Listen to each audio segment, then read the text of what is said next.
हळदीच्या पानाचा सुगंध आणि नारळ गुळाची गोड चव नागपंचमीसाठी किंवा श्रावणात बनणारी ही पारंपरिक पातोळी तुम्ही अशी कधी करून पाहिली आहे का? आज अगदी सोप्या पद्धतीने बनवूया. नमस्कार, दिव्यास फ्युजन किचनमध्ये तुम्हा सर्वांचं स्वागत आहे. आज आपण बनवणार आहोत आपल्या पारंपरिक पद्धतीची हळदीच्या पानात वाफवलेली सुगंध आणि स्वादिष्ट पातोळी. तर पातोळीसाठी लागणारे साहित्य बघून घेऊया.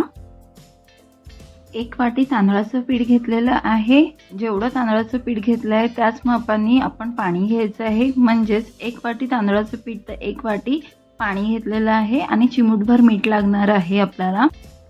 2 वाटी ओलं खोबरं घेतलेलं आहे खवलेलं आणि त्याच्याच अर्ध प्रमाण म्हणजेच 1 वाटी किसलेला गूळ घेतला आहे आणि 1 टीस्पून वेलची पावडर घेतली आहे. आणि हो, हळदीची पानं घ्यायची आहेत. मी इथे ही हळदीची पानं धुवून घेतलेली आहेत आणि ह्याला ही मोठी असल्यामुळे आपण मधून असं कट करून घेतोय. सर्वात आधी एका पॅनमध्ये किसलेला नारळ, गूळ घेऊया. मंद आचेवर गूळ वितळू देऊया आणि नारळ गुळाचे मिश्रण छान एकजीव होऊन देऊया. सारण जास्त पातळ ठेवायचे नाहीये. हे पहा, हे आपलं गूळ वितळलेलं आहे आणि पाणी सुद्धा नाहीये, दिसतंय ना? हे पहा. आता शेवटी आपण वेलची पूड घालून घेऊया. मिक्स करून छान गॅस बंद करून घेऊ आणि सारण पूर्णपणे थंड होऊ देऊया. तोपर्यंत उकड काढून घेऊया. इथे पसरट भांड्यात पाण्यात चिमूटभर मीठ घालून उकळून घेऊ. पाण्याला उकळी आली की गॅस स्लो करून तांदळाचं पीठ घालून पटकन ढवळूया. ढवळण्यासाठी तुमच्याकडे लाटण्याचा वापर तुम्ही करू शकताय किंवा वुडन पलिता असेल त्याच्या बॅक साईडचा पण यूज करू शकताय तुम्ही. छान मिक्स करून झाकण ठेवून 10 मिनिटं गॅस बंद करून वाफ काढून घेऊया. 10 मिनिट झालेले आहेत. आता आपण याला परातीमध्ये ट्रान्सफर करून घेऊया. उकड गरम आहे त्यामुळे हाताला सोचवत असेल तरच तुम्ही हात घालून पीठ मळून घ्या. नाहीतर असा तांब्या घेऊन त्याच्या बुडाने आपण ह्याला असं प्रेस करून मळून घ्यायचं आहे छान.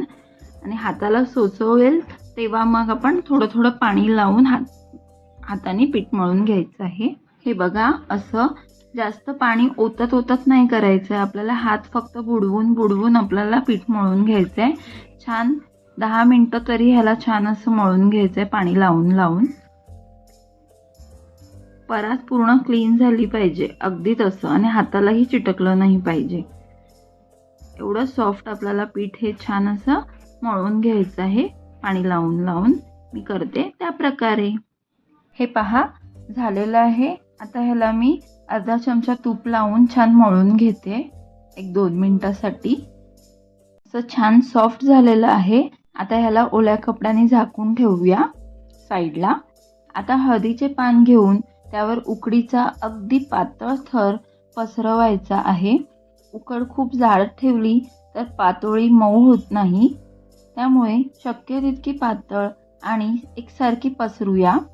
आता यावर तयार केलेले सारण पसरून घेऊ आणि पान अलगद फोल्ड करून कडा पूर्णपणे दाबून घ्यायचे आहेत. अशा प्रकारे उभं सुद्धा करू शकतो आणि मी दुसरी पद्धत सुद्धा पुढे दाखवते तुम्हाला. त्या प्रकारे सुद्धा तुम्ही आडवं फोल्ड करू शकताय. हे पहा, हे मी करून घेतलं आहे. ह्याला मी आता सेंटरमध्ये इथे घालते असं आडवं धरून पान. हे सारण असे फोल्ड करून घ्यायचे आहे. सेम त्याच पद्धतीने आपण हे कडा बंद करून घ्यायचे छान असं चिटकवून. बाकीच्या पातोळ्या पण अशाच प्रकारे तयार करून घेते. इथे साईडला मी स्टीमरमध्ये पाणी घालून गरम करायला ठेवले होते. हे पातोळ्या स्टीमरमध्ये ठेवून मीडियम फ्लेमवरती 10 ते 12 मिनिटं स्टीम करून घेऊया. 12 मिनिटं झालेले आहेत. वा, आपल्या गरमागरम सुगंधित हळदीच्या पानातल्या पातोळ्या तयार आहेत. वा, काय सुगंध दरवळतोय, काय सांगू. बघूनच तोंडाला पाणी सुटलं ना. तर तुम्हाला ही पारंपरिक पातोळीची रेसिपी आवडली असेल तर व्हिडिओला लाईक करा, तुमच्या फॅमिली आणि फ्रेंड्ससोबत शेअर करा आणि अशाच पारंपरिक रेसिपीसाठी आपल्या चॅनलला सबस्क्राईब करायला विसरू नका. तर पुन्हा भेटू अशाच पारंपरिक रेसिपीसह. तोपर्यंत हेल्दी खा, हेल्दी रहा.